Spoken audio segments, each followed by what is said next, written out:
आधा घंटा विलंब से शुरू हुए हैं। मैं 2-3 मिनट में कुछ बात कहना चाहता हूँ।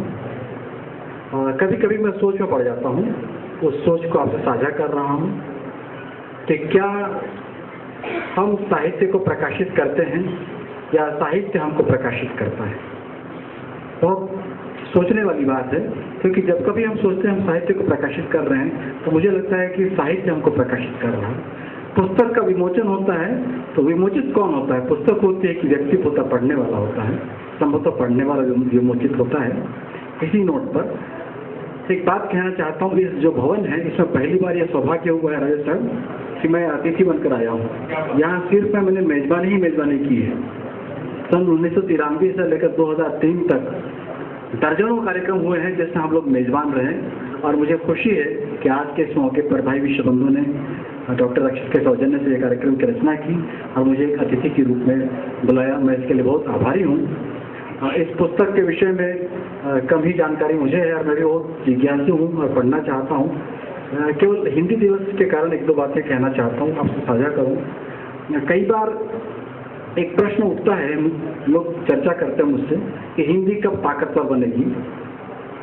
सीधी सी बात है कि हिंदी उस दिन ताकतवर बनेगी जिस दिन हिंदी बोलने वाला ताकतवर बनेगा। क्योंकि जिस देश में जब कभी किसी देश में कोई भाषा आई है तो ताकतवर लोगों ने अपनी भाषा मनवाई है। आप मत सोचिए, कभी मत सोचिए, सपने मत सोचिए कि हिंदी को अलग से ताकतवर बनाएंगे और हिंदी ताकतवर बनेगी, हम ऐसे ही रह जाएंगे। ऐसा हो नहीं सकता। आप ताकतवर बनेंगे तो हिंदी ताकतवर बनेगी। अंग्रेज आए और अंग्रेजी इसलिए चल पड़ी कि अंग्रेज ताकतवर थे। जब अरबी फारसी के लोग आए वो ताकतवर थे, इसलिए अरबी फारसी चल पड़ी। इसलिए इसी क्रम में इस बात को हमको जरूर ध्यान में रखना चाहिए कि हिंदी तब ताकतवर होगी जब इस कौम को हम ताकतवर बना सकेंगे। मेरी 3 स्मृतियां हैं इस भवन से।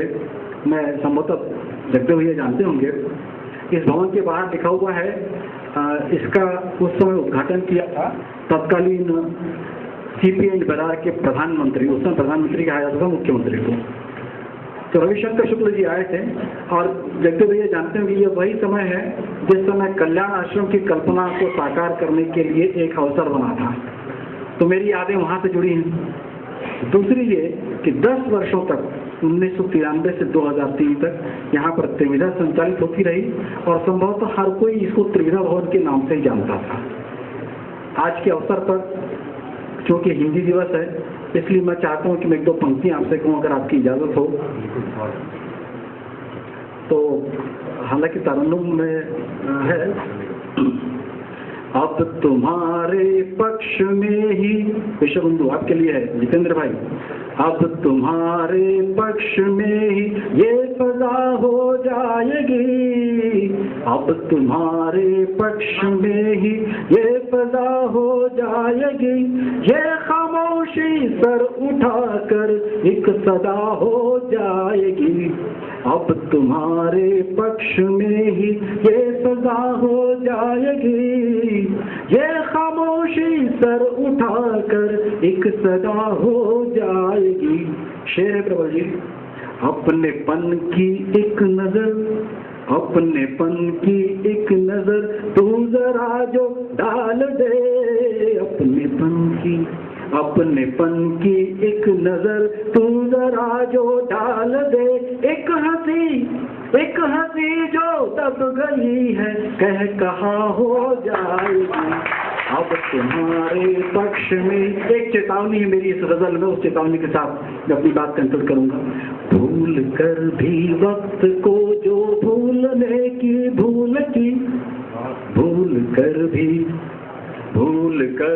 वक्त को जो भूलने की भूल की, मौत से बदतर है जो, मौत से बदतर है जो वो सजा हो जाएगी, अब तुम्हारे पक्ष में ये सजा हो जाएगी, ये खामोशी सर उठा कर एक सदा हो जाएगी।